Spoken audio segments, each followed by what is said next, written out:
All right. Afternoon, everyone. My name is Nicole LaBeouf. I'm the Assistant Administrator of NOAA's National Ocean Service and the moderator of today's panel.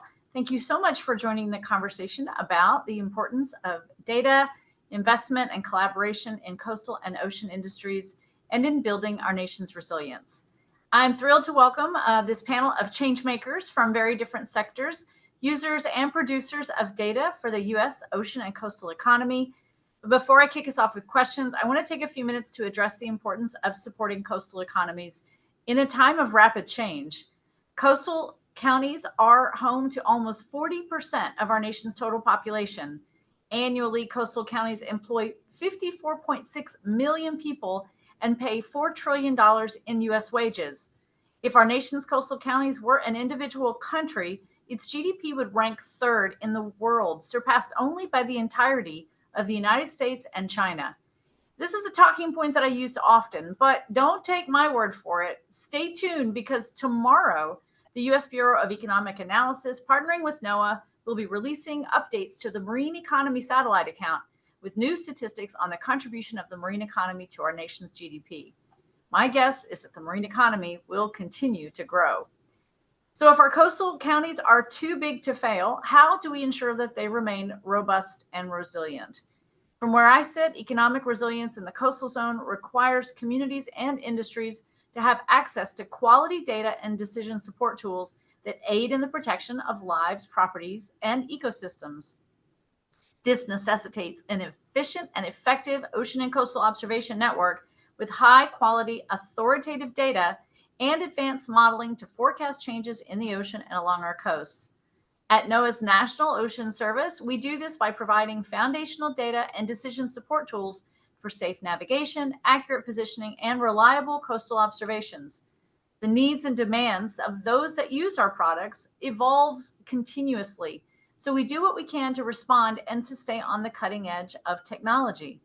One example of our innovative decision support tools is through our work with the Digital Coast Partnership, a public platform that provides tools with authoritative data that empowers decision makers at state and local levels. The Digital Coast resources such as the Sea Level Rise Viewer, Economics Viewer, and County Snapshots help identify at-risk infrastructure, homes, and economic assets to inform city and regional planners in the insurance sector and local businesses. Another standout example is our recently launched Coastal Ocean Reanalysis Project, or CORA. CORA provides a complete picture of changing water levels and flood frequencies, filling gaps between our tide gauge locations to show trends in areas that previously lacked available data. Using CORA, researchers, planners, and decision makers can better understand and adapt to changing coastal conditions. These are just two of the ways that the National Ocean Service is advancing data availability and accessibility to empower effective decision-making at local levels. NOS is committed to continuing to lead and foster innovation through collaboration, addressing complex challenges, and supporting resilience for coastal communities. However, more than ever, we must rely on our partners, including industry, innovators, and community leaders, to join us in the shared responsibility of keeping the public safe and our economy prosperous. We often associate the term public servant with government employees who provide support to our nation and to our national interests broadly. While this is true, it's not always the full picture. And it's never before been the case that the federal government can meet all of the public's needs. We absolutely rely on private sector, industry, nonprofits, and others. With recent downsizing in federal agencies, organizations across sectors will need to share this responsibility. The good news is that there are leaders outside the federal government, like our panelists today, who in their own ways are dedicated to public service, and they understand that providing essential data, tools, and innovation to the public is a shared responsibility. To help us begin to understand how and what data and decision tools are most needed, we will have with us today a group of inspiring panelists from a diverse array of perspectives. We asked this panel of changemakers to join us today because they are stepping up in various ocean and coastal sectors, such as business, insurance, technology, and community planning in the service of our nation. So let me introduce the panel. Ryan Jeffrey is the Managing Director at the Great Lakes Innovation Accelerator. Ryan is an experienced entrepreneur, investor, and advisor who helps leaders and organizations do their best work.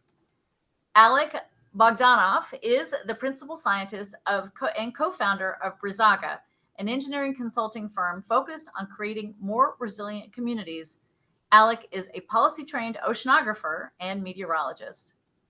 Kelly Harride is the Director of Catastrophe Research and Development at Liberty Mutual. Kelly is a geoscientist who helps homeowners and businesses adapt to worsening wildfires, storms, and floods. And Dennis Yancey is the CEO of Marauder Robotics, a company working on marine management tools that leverage AI and robotics. Dennis is a biochemical engineer with extensive experience as an early employee and co-founder of 5 startups. To kick things off, I'd like to give each panelist about 2 minutes to offer an overview of their work and to share a bit more about why they believe that today's theme of ocean data and partnerships is important. First, Ryan, can we begin with you? Yes, hello everybody, and thanks so much for having me, Nicole and Noah. Excited to be here. I'm Ryan Jeffrey. So I'm the Senior Managing Director of Sustainability at Generator. I oversee all of our sustainability climate focused programs, of which our Great Lakes Innovation Accelerator is part of that. I'll talk a little bit more about that partnership with Noah that we have in a little bit. But just at a high level overview, Generator is about a 13-year-old venture fund and accelerator. We're based in the Midwest. I'm actually in Chicago, but we invest in and support early stage innovators, entrepreneurs, small businesses, startups. We give them not only financial capital to help them scale and grow, but also coaching, access to mentorship, to capital markets, investors to help them on their journey. And so we're really proud to say that we've helped support over 1,500 businesses over the last 12 years, help those companies go on to raise over $2 billion in follow-on funding, create over 15,000 jobs, and really help drive a lot of the small business entrepreneurship at a local level in communities that need it the most. And we're really excited to be a part of this conversation here today. So thanks so much, Nicole.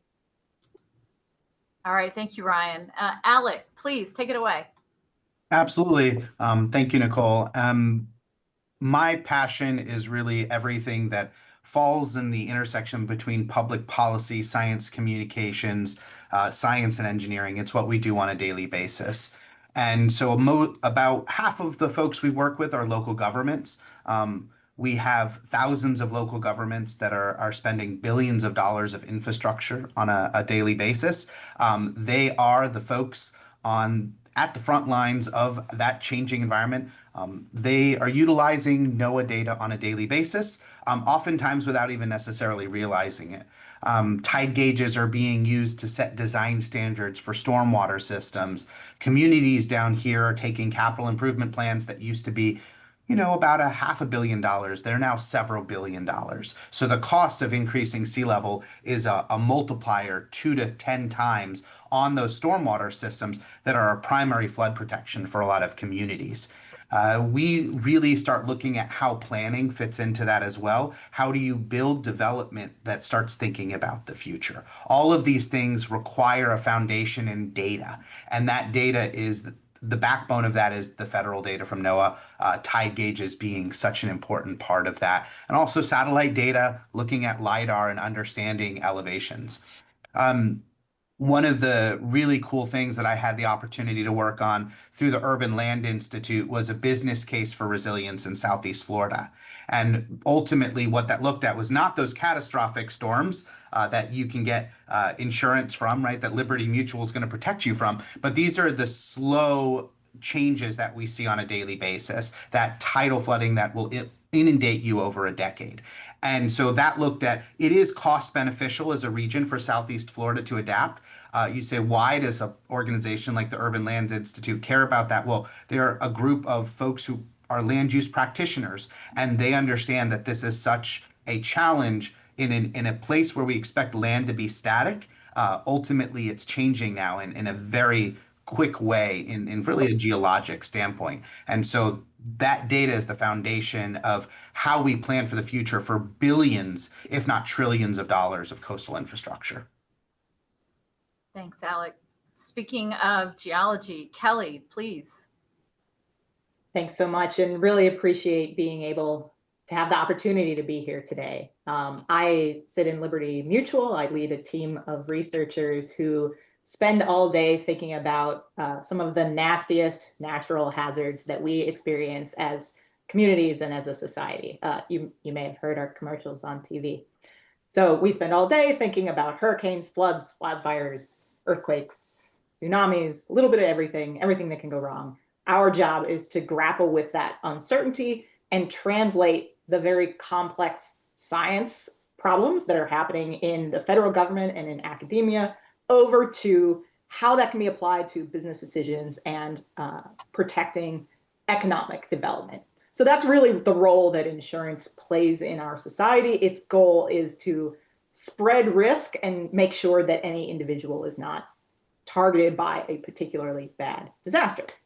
So, of course, all of this is fundamentally underpinned by not just the observational systems that allow us to see how changes have happened in different historical hazards through time, but also the fundamental science that underpins our ability to ask questions about how those risks are changing. We have to incorporate that not only into sort of our own portfolio, our own business model, but also how we respond to events and disasters. We can't be prepared to show up at your home when there's a hurricane that's approaching the coast unless we have the fundamental understanding of how hazards are changing. So I'm really excited to be here today to talk about this really important connection between what's happening in the scientific world and how that actually translates into people's lives.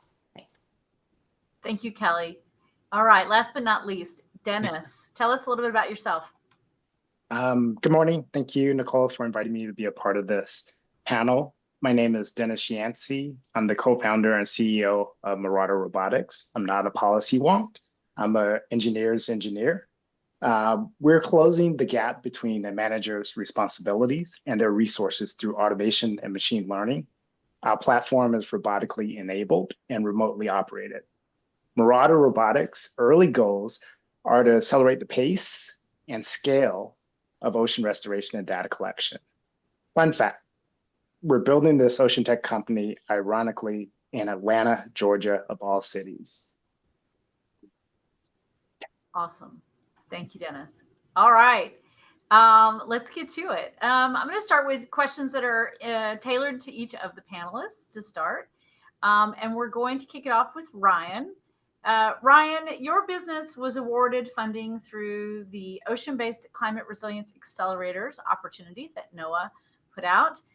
Can you give us an update on how your work is going and tell us what it's like to have a partner like a federal agency, in this case NOAA, to help drive future business development opportunities? Yeah, for sure. And yeah, again, thanks for the platform to be able to talk about this, because I think this is a really important initiative and program for us here at Generator.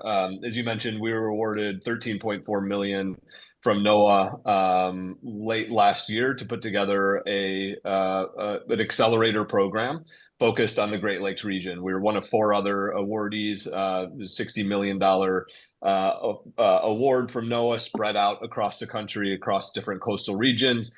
Obviously, our work in the Great Lakes region, we're focused on freshwater innovation. And so providing funding, non-dilutive funding of $100,000 to over 60 startups over the course of the next 4 years.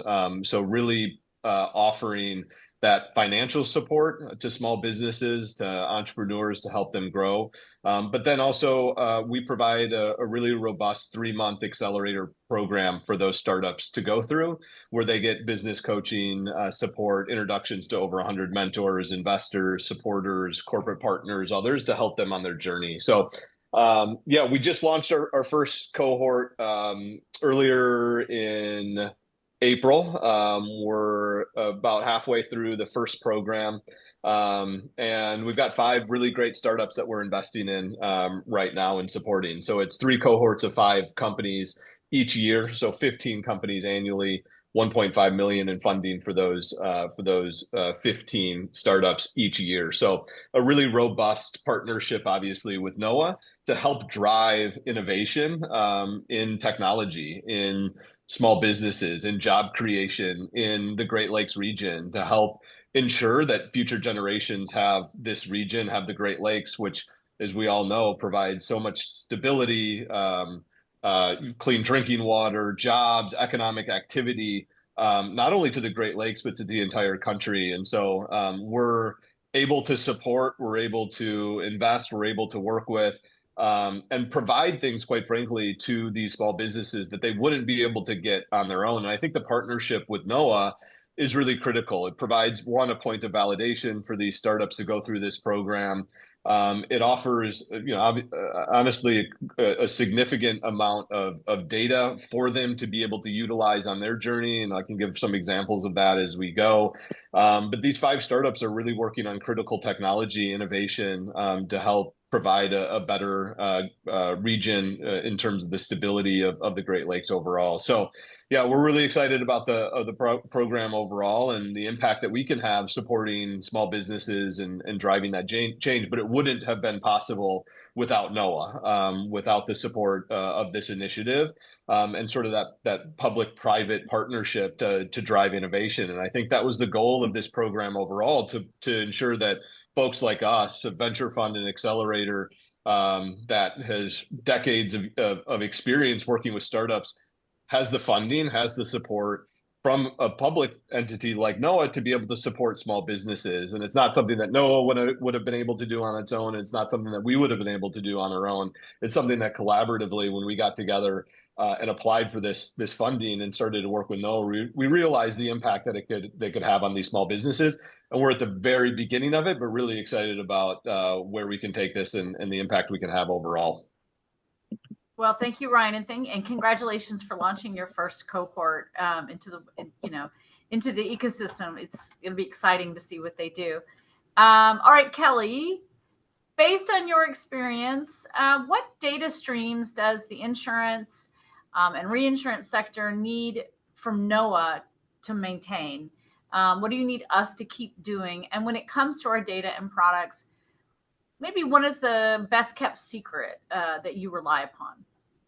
So it's a huge question, and I could show you my very long list of where we have identified places where NOAA data and NOAA research have been integrated into our business operations. But to give you a little slice of my day job, I work in a field called catastrophe modeling. So these are models that have been built in the private sector for more than 30 years, again, to think about every kind of terrible natural hazard that can go wrong in the world.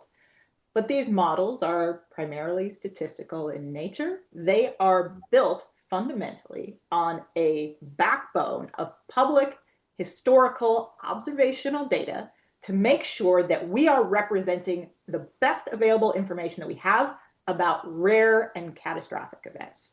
So all of that entire sector is based on using publicly available information. And it's not just because it's the information that's available. It's also because it's information that we can trust. We have to have quality controls in place. We need sort of the vetted expertise of a federal organization like NOAA, because if some fly-by-night organization goes and puts a data set out that lasts for 3 years or 4 years and then goes away, that's not the kind of information that is actionable and useful within our ecosystem. But that's just a little, I sit in sort of a funny segment of insurance. Really, public data that is produced by science agencies, and I will say this, I'm a professional risk manager. My job is to manage risk. We have gone and cataloged dozens and dozens of data sources where it's baked in from, actuarial, so how insurance gets priced, underwriting, where we are doing business, risk management, which is where I sit, claims handling, doing aerial imagery in the aftermath of a hurricane. Some of that is coming from NOAA. So really the whole end-to-end insurance ecosystem. I like to think of federal science as an economic enabler. what we're finding as we talk to our partners and clients is that federal scientific data tends to be about, I'm going to make up a number, 5 or 10% of the operations in every part of the economy. So it is hugely distributed as that basic infrastructure, like a utility, like having your electricity on, like having your sewer system work. Having that basic scientific infrastructure enables huge amounts of economic activity across the entire economy. As an insurer, we could see a little dabble in all of that.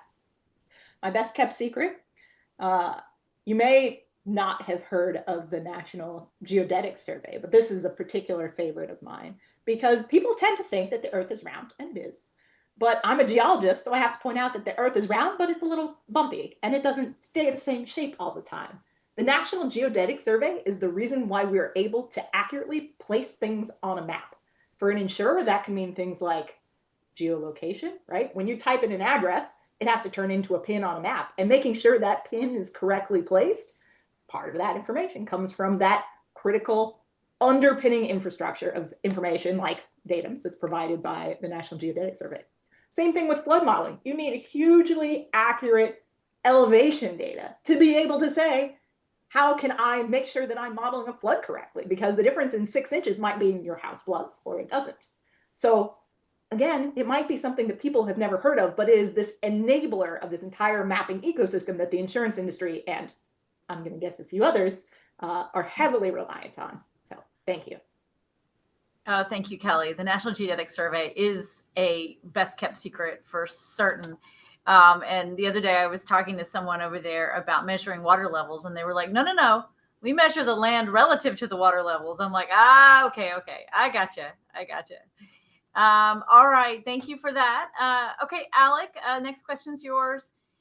Many of NOAA's decision support tools are developed through public-private partnerships like the Digital Coast Partnership Program, which you are a part of through your work with the Urban Land Institute. Given your experience there, how is federal data being leveraged at the state and local community level? And why can't the private sector just pick up the slack where NOAA leaves off?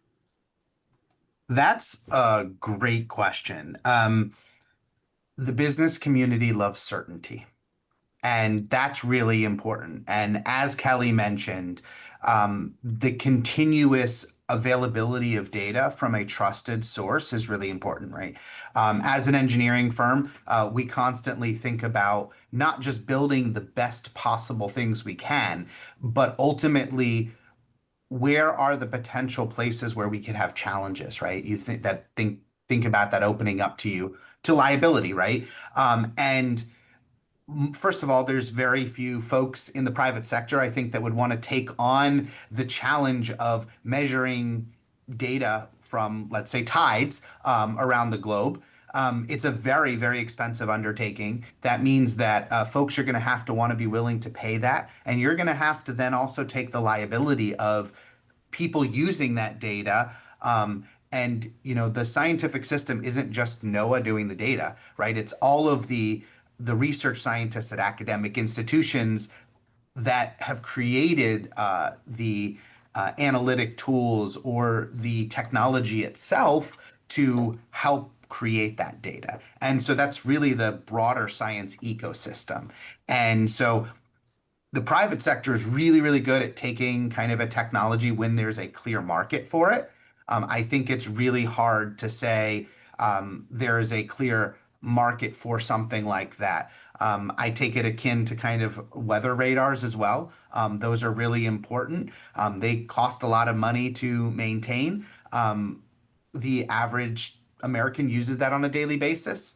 That definitely ties into our ocean economy as well. But that's not necessarily something people are going to want to pay for from like a subscription standpoint. So there's a lot of data out there that we take for granted that we don't even realize we use. I do want to echo that when we talk about things like NAVD and NGVD, right, we're deciding at what elevation to build a building.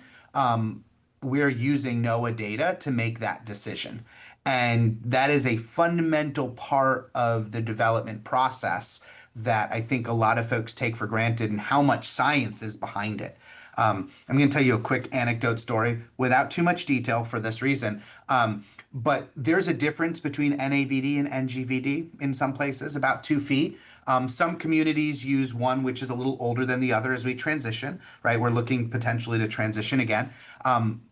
You could end up building a building 2 feet lower than you need to if you're not exactly clear what datum you're in. Why does that matter? Well, go ask Liberty Mutual how much it matters when you're buying flood insurance and you build something below the base flood elevation, right, instead of above it.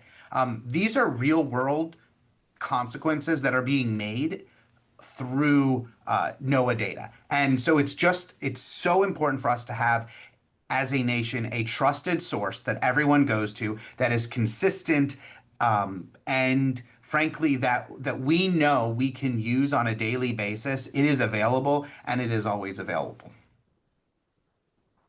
All right. Thank you so much, Alec. Okay, Dennis, your work sits at the intersection of data, technology, and marine conservation.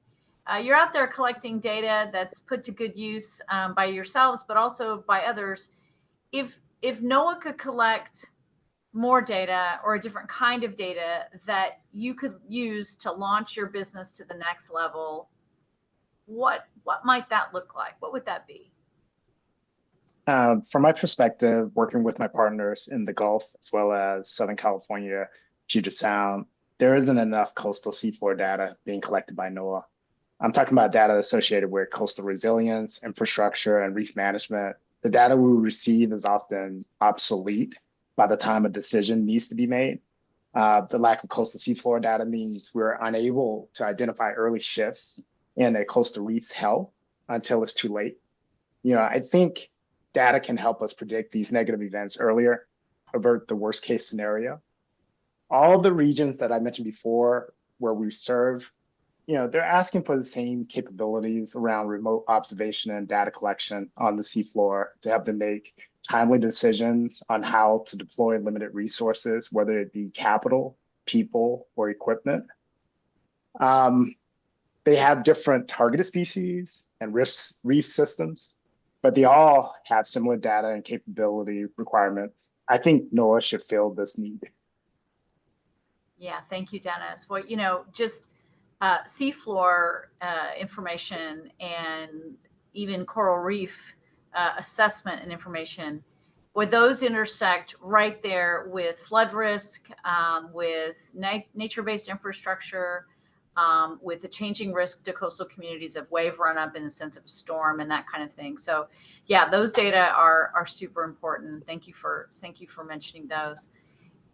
So we've talked a little bit about this, but I'm going to just say it right out in the open. We are living in a really rapidly changing world, not just in terms of the planet, but our politics and everything else. Technology, things are just moving really quickly.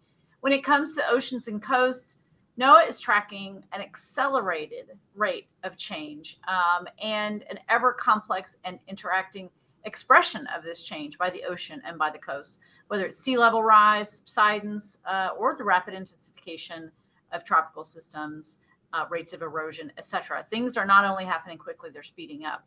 So we're doing all we can to provide this essential and authoritative data, like you all have mentioned, so that we can predict some of these changes, so that you all can predict some of these changes. Knowing where the federal government stops and where others pick up is always this little bit of a dance. When it comes to working together and figuring out where along the value chain NOAA should do something versus stop and let others do something, I would be interested in hearing from the panel where that might be, that we can hold up our end of the bargain on public-private partnership, not leave you hanging, but also not step too far forward. So maybe from each of your perspectives, where do you see NOAA's sweet spot for doing something and then leaving it to others to do? Alec, I'm going to ask you to kick us off from a business and community perspective, and then see if anyone else wants to jump in. I hope my answer is not a bit of a cop-out, but I think government should work in places where the private sector won't or doesn't want to. And I think we sometimes that's hard to necessarily identify. But I think if you start looking at how technology has evolved, I think there are clear places um, that that the private sector has said, really, hey, that doesn't make sense for us to do, or we can't do that for that long. And to me, it's the fundamental thing comes down to like trust, right? That what our government provides is a trusted source of information. And you have to ask yourself, could somebody else provide that information in a way that everyone's going to trust it and use it to make significant decisions? And that is, I think, for me, a good threshold and say, well, that's something that you could commercialize. And, frankly, if a mistake is made, it's not going to be the end of the world. But there are things like tide gauges, right? We're talking about hundreds of years of continuity is what we're going to ultimately need. That's not something the private sector can do. And it's a hard question. Look, I'll be honest. I don't think there's an easy answer, but I think we just really have to kind of think through, for me, that trust issue. And that's ultimately what it comes down to for me. I think there are ultimately places where we have this need for a shared understanding of reality to allow different segments of the economy to interact with each other.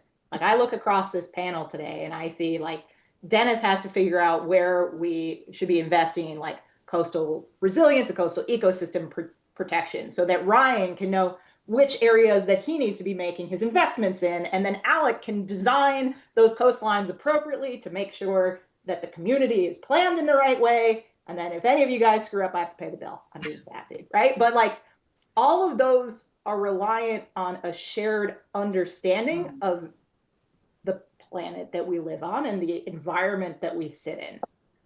Where the private sector can take over is, I'm an insurance company. I need to customize something particular for a client. Great place for the private sector to be. Do I need to customize a tide gauge for a client or tsunami warnings? Want to do that? Right? Like that's not where our expertise lies. We can rely on the incredible scientific expertise that sits within the federal government to make sure that we're all not reinventing the wheel. In an environment where that information has to be come up with by every part of the private sector or bought from different parts of the private sector, that means, well, now I'm not just paying for my cup of coffee from NOAA. Instead, I am now paying that bill to my bank because my bank has to plan for their portfolio. I'm paying it to my insurer because their insurer has to do their business. I'm paying for it for my utility company because my utility company has to know if their infrastructure is at risk. I'm paying for it in every interaction I have in society. And so I'm dramatically multiplying that cost because if that cost is going into those businesses, it's going to have to live somewhere to make sure that it's not impacting their bottom line. Well, and Kelly, that's making me think of your earlier comment about how the benefit of these data are finding their way into all the different sectors, sort of foundationally, and it kind of flips the script. If you think about all the data being privatized, they would not potentially have access to be utilized by all those different sectors. The most common question that I'm getting right now is not what happens if we have to pay for different data sets. The question is, what happens when the things that don't have an immediately obvious profit motive, like maintaining decades or centuries of tide gauges is a great example. I know we keep coming back to this one, but it's such a nice concrete one. It's that stuff just goes away, and that compounds to businesses as economic uncertainty. And that uncertainty itself has a cost, right? Some gets privatized, but a lot goes dark. And the stuff that goes dark does not just vanish, it costs. Yeah. If I can, I'd love to add to that too. Yeah, I think that's like what Kelly was saying is a really good point because I think a lot of that data is sort of the backbone of a lot of innovation that exists in my world, right? As an investor, and we're looking to support early stage innovation. There's a lot of the companies that we invest in that we support that are literally built on the data that NOAA provides, that built on some of the early federal grants that they are offered. We invested in a company as an example called Nucleic Sensing Systems, or NS2. They were a NOAA SBIR 1, 2, and 3 recipient. They develop autonomous biosensors for aquaculture and national defense, and really shows that NOAA partnership early on, it helps spur them along and give them that validation that they needed in order to be successful and to get on our radar overall. And so I think that part of it was really important. I think also sort of that data is infrastructure part of it too, right? I think NOAA can provide, or does provide in a lot of ways, the rails of that consistent high quality data infrastructure that enables that private innovation overall. We've got another company that we just invested in through our Great Lakes Innovation Program called CHOW that uses real-time water quality monitoring to train algal bloom prediction models. So really important in the Great Lakes, and they use NOAA weather data to train those models, and really demonstrates how federal data can become that backbone of those commercial solutions overall.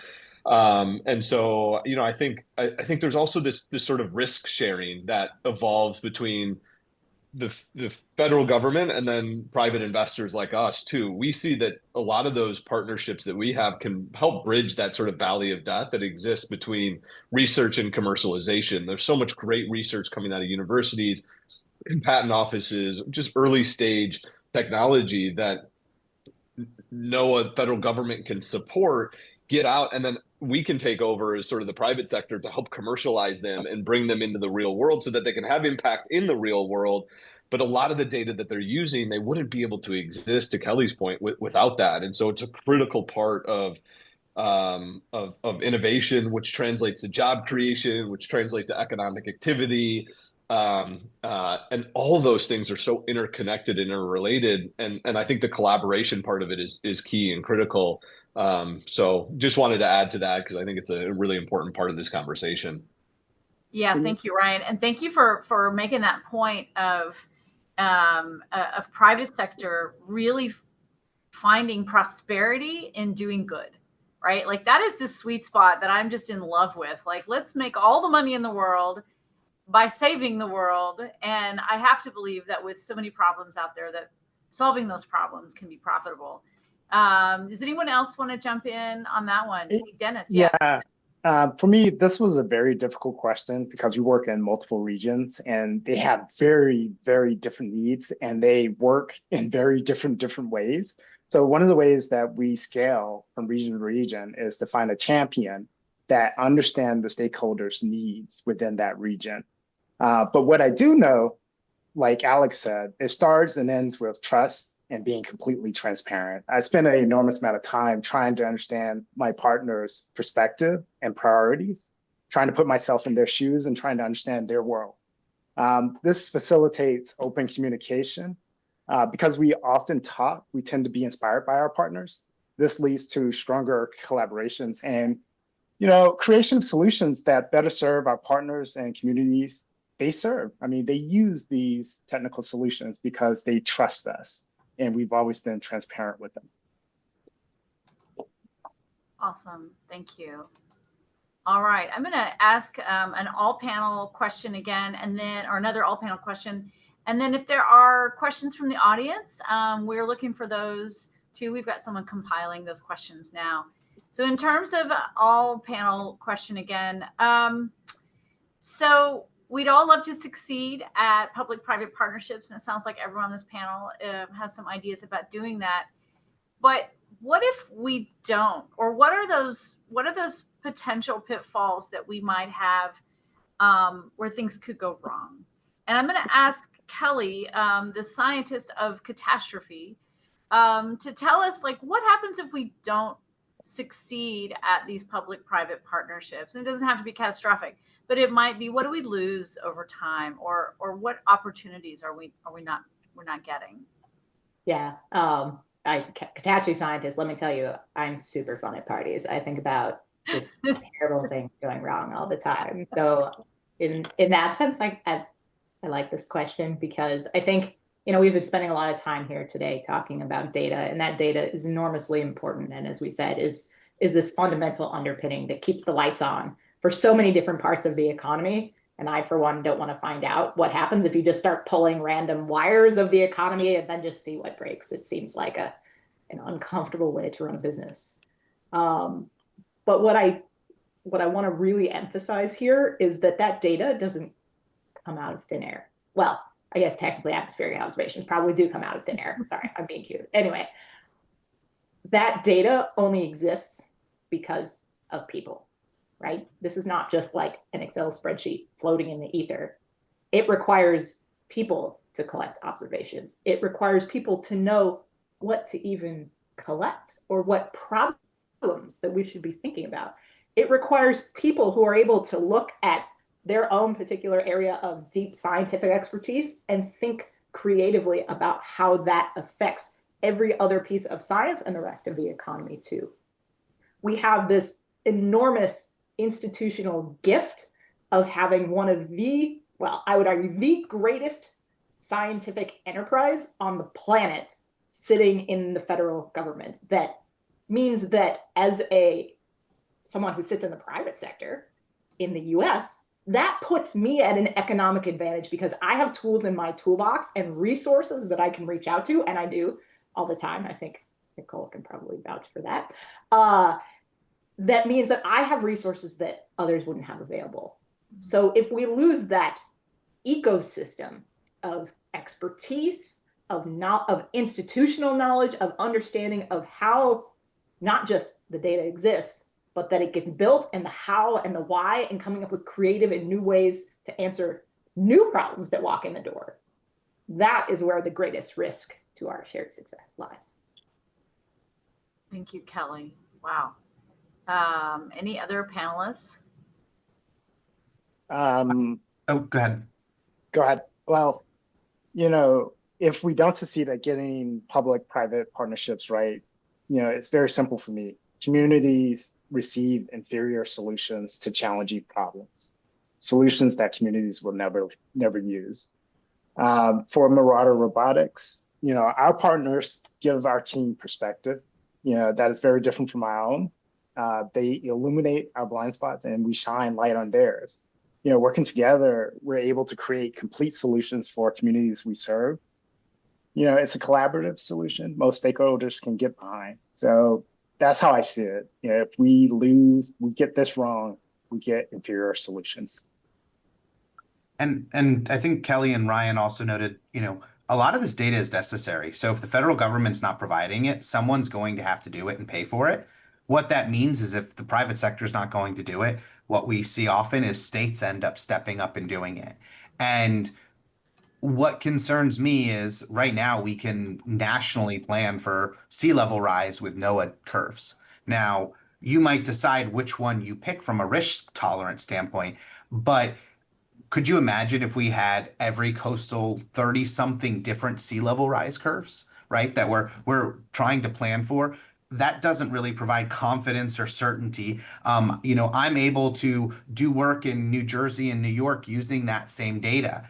And so one of the things that honestly makes our system amazing is that I can be a business in Florida and frankly do work almost anywhere. The federal government provides that consistency that allows for interstate commerce. And so I actually think what you would end up seeing is less interstate commerce, right? And less ability to just be able to do things easily across state lines.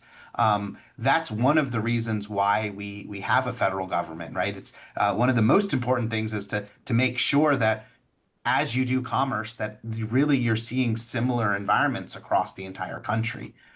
That's what drives our economy and makes our country great and allows businesses to expand and to start as a small company in Atlanta and hopefully expand nationwide.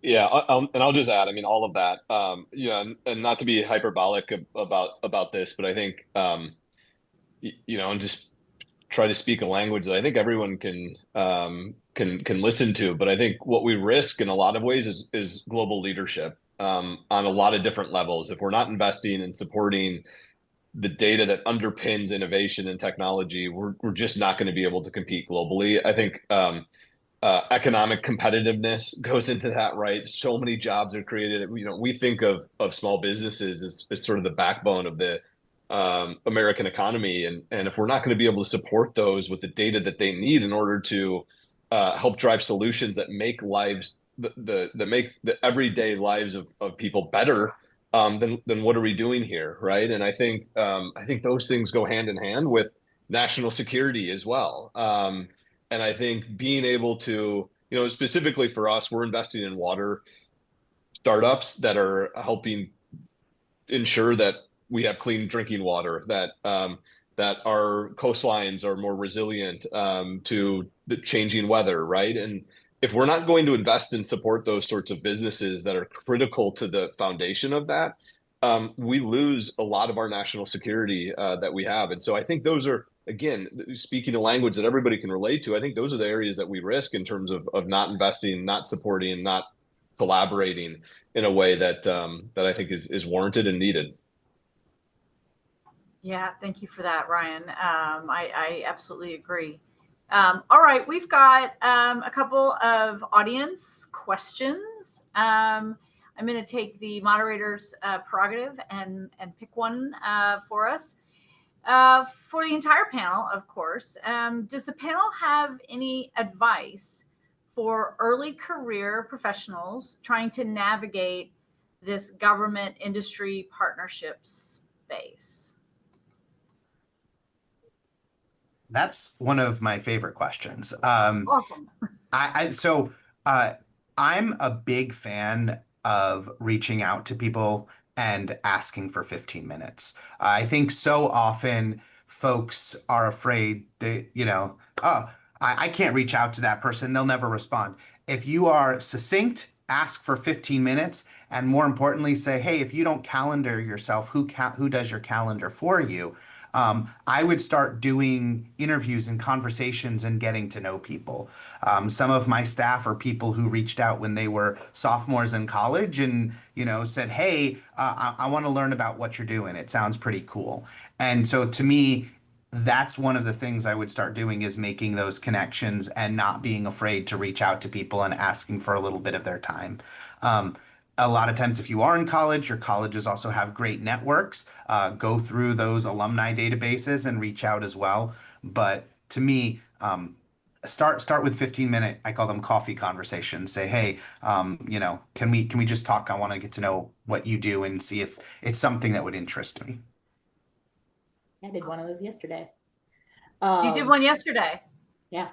So I definitely agree, building your professional network, but also just thinking creatively and a little outside of the box. I speak to a lot of scientists, so that's going to kind of flavor my answer here, of thinking creatively and outside of the box as to where your scientific skills and your knowledge of how scientific data is created and produced, perhaps on the federal government side, on the academic side, can be applied in that 5% way in a lot of different sectors. I work with people with my general type of background, sitting in insurance, sitting in other parts of finance, sitting in consulting, sitting in places that people wouldn't immediately think of when you ask, someone who studied old dead corals, where were you going to end up in your life?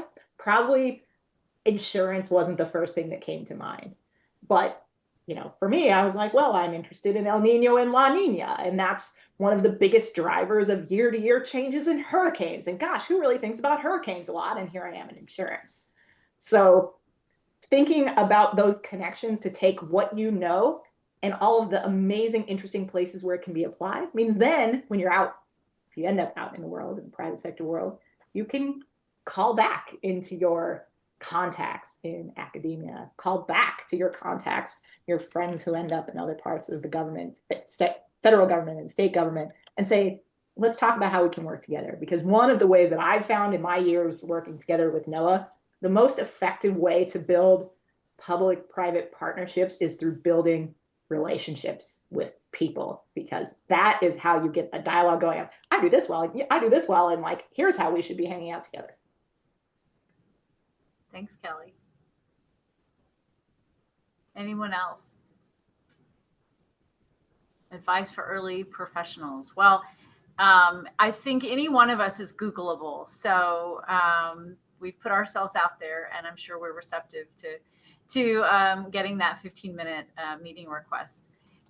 Okay, so I have a Kelly, you mentioned out of the box thinking. I've got kind of a fun question for everybody. One last question for the panelists to leave us on. As change makers in your respective fields, I would love for you to talk about what is the most disruptive, and I mean like positively disruptive or out of the box thing that you have done that propelled your work forward, either for your own development or for the entity that you work for. What did you do that was out of the box? I'm sure you've got an example. Dennis, you want to start? Or I can, but go ahead. all right. So I have the awesome opportunity to work with an organization called the American Flood Coalition.